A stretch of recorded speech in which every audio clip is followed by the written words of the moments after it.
I saw a headline a few weeks back that said Ben Crump and the family is going to allow the Jackson County Sheriff's Office access to Nolan's phone. You know what I never heard?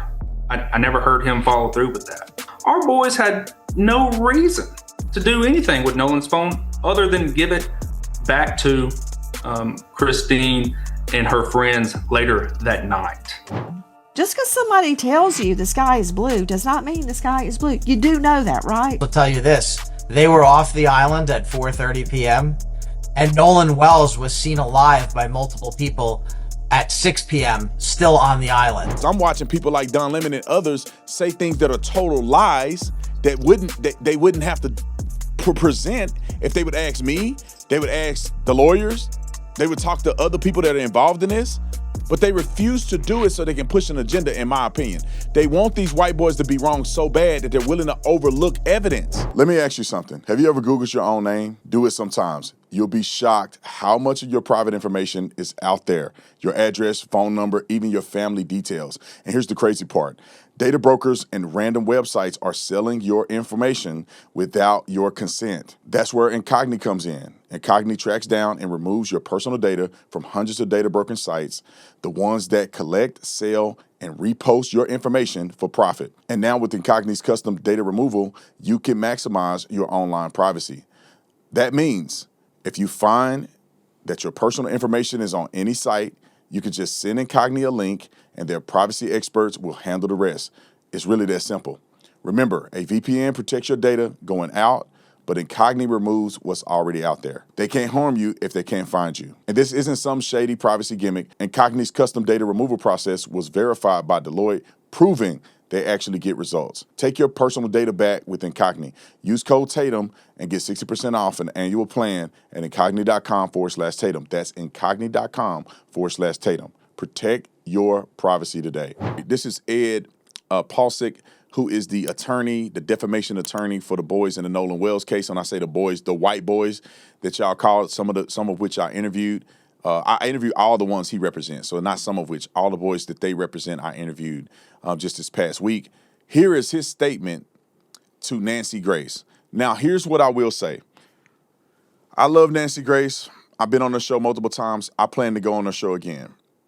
I do think if I had to be a producer on her show, I would say, Nancy, slow down on this, slow down on that. That's not true. That didn't happen. Hear me out. So you're not putting yourself out there where you got a defamation attorney coming after you. Now, I'm not saying it's legitimate or not. I'm just giving y'all the evidence of what's going on. All right, so I'm going to have my team read this because for me, I'm looking at words that's this little. All right, Joe, hit it. Dear Nancy Grace, stop asking clown questions. You claim to care about the truth regarding Nolan Wells. I'm really beginning to wonder about that. If you want to know the truth, why do you keep asking bad faith questions that have nothing to do with the events of July 4th, 2026?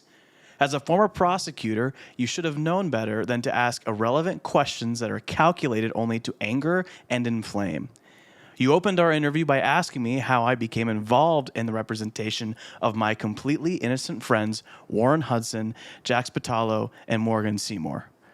You surely knew that this question cannot and should not be answered for multiple reasons. The three best reasons are attorney-client privilege, safety, and relevance. You asked an incredibly stupid question and wasted everyone's time. So here are three good faith questions for you. Did you really think I would divulge attorney-client privileged communications? Did you really think I would expose the individuals involved in my retention to death threats and calls for violence by revealing their name?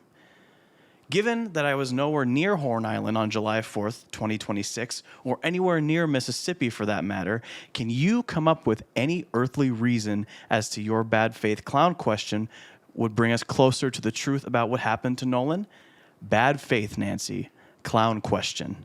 Ask a bad faith clown question and you are going to receive an answer about matching blue pickup trucks. Ask some good faith questions and you'll get answers that move us all closer to the truth. You need to stop putting that onus on your guests to respond to bat crazy conspiracy theories. Suggestion: talk about the actual facts. A good starting point would be telling your audience about the fact that there were 24 folks on board between the Triton and Tideline. Why have none of those 24 folks endorsed any of the bat-crazy conspiracy theories about Nolan being aboard these boats? The outrage factory has been going full throttle for well over a month, and yet no evidence has emerged in support of this conspiracy theory. Shocker. By the way, try letting your guests actually speak instead of constantly talking over them. You might actually learn something. Holy smokes. Be better, Ed. Now, Ed is a lawyer that represented Donald Trump in hundreds of millions of dollars in defamation suits. What I will say, and it's just my personal observation, and I think Nancy would understand that I can disagree with her on some things, just like she disagreed with me. But I do think that Nancy Grace reiterates a lot of questions that I feel like I've answered on her show. I feel like I've given sufficient responses. Now, it's okay to push back, but to what end? At what point is it pushing back versus at what point is it pushing a theory that is no longer validated? I'll give you an example. When I was on her show just last, I told her about the cell phone that was not given to authorities. And she questioned me and told me, how do I know? And I gave her, I don't know, 3 or 4 times where I said, the attorneys for Jax, Warren, and Morgan are saying that she hasn't given the phone over. The lawyers that represent Nolan Wells' family is saying they're prepared to give it over. The day before I went to the interview with her, so that means they haven't given it over. With that articulation that I presented on the show should have been reasonable enough to say, okay, I get your perspective. Let's wait to see what happens. Instead, she continued to go after me saying that I don't know what I'm talking about, as if I've just made it up and I'm lying and deceiving. And that's not necessarily true. And then we find out what? They still, to this day, haven't given the phone to authorities. And I don't care what the excuses are. I don't care what nobody say. The phone hasn't been given to authorities for evaluation, period. All right, here's another letter from Ed. Roll it. Dear Nancy Grace, letter number 3. I've been to Horn Island, Mississippi, you know, the actual location. Have you? The tragic death of Nolan Wells did not occur on a deserted island in the South Pacific. It occurred on a heavily trafficked and well-known island not far from the Mississippi mainland. On July 4th, 2026, beneath a bright sun, there were thousands of people packed into a relatively small area on the western portion of this barrier island located near Biloxi. Moreover, the west end of Horn Island is extremely narrow, mostly flat, and essentially devoid of trees or other visual obstructions. If your goal was to commit a heinous crime and get away with it, Horn Island during daylight hours on July 4th, 2026 would have been quite possibly your worst choice of location. Plenty of witnesses, lots of light, and no cover. Our completely innocent friends, Warren Hudson, Jax Patalo, and Morgan Seymour, departed Horn Island long before nightfall in front of many witnesses and under that same very bright sun that was shining all day long on July 4th, 2026.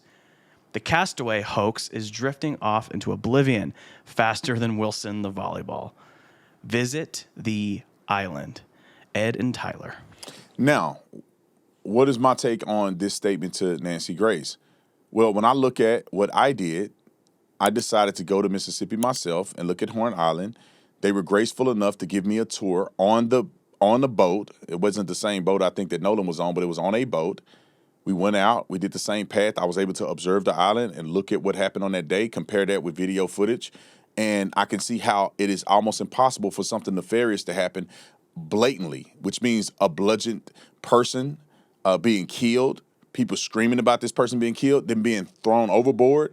Like, things like that are very unlikely to happen in an environment if you were there and if you see or was fair about what everybody has been saying.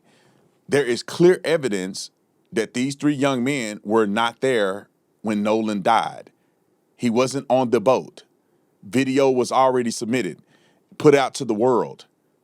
You know, obviously people want to see the audio of the video and all this other stuff. And it's like some of these things is not necessary to put out to protect other people who are not involved at all in this case. The law enforcement officers, which Nancy knows and others who have been looking at this case reasonably know, that law enforcement has access to all of these things. If you somehow think this video that was put out to the internet somehow is obstructing or hiding evidence within the video, law enforcement would know it because they have access to it. Clearly, in good faith, we're showing the world that, look, this is the alibi. This is what they've done. This is what law enforcement sees. Because law enforcement hadn't presented their information, we have some information that the boys are willing to present to the public that law enforcement already has. In good faith, presenting it so people can get off their back and quit blaming them for stuff that there's no evidence that they did. I think it's the third one. Is this the last one? We do have Ed writing to Don Lemon a few minutes ago. All right, perfect. We got Ed writing to Don Lemon. He's coming after everybody that I think he reasonably believes are not acting in good faith. I'm not judging what his synopsis is. I'm just telling you what he believes. Roll the clip. Don Lemon, you keep taking innocent shots at completely innocent young men, Warren Hudson, Jax Patalo, and Morgan Seymour, yet you have not invited us to speak with you. I thought you wanted answers. We'll speak to anyone, anytime, anywhere. The truth is on our side. Which is, I'm in the same boat. If somebody wants to know what I know from the interviews that I did, if they don't want to watch the interview, I'm willing to go on anybody's show. We've reached out to Don Lemon. Before any interview I've ever done, I reached out to Benjamin Crump first and the Wells family, which he's the representative of the family. I reached out to all of them first. Don Lemon I reached out to more recently because he's been put my name in his mouth. And so I'm not afraid to go on anybody's show anytime to do what? Tell what I was told. I wasn't there. I don't have any other information other than what the boys have said on the interviews that I have conducted.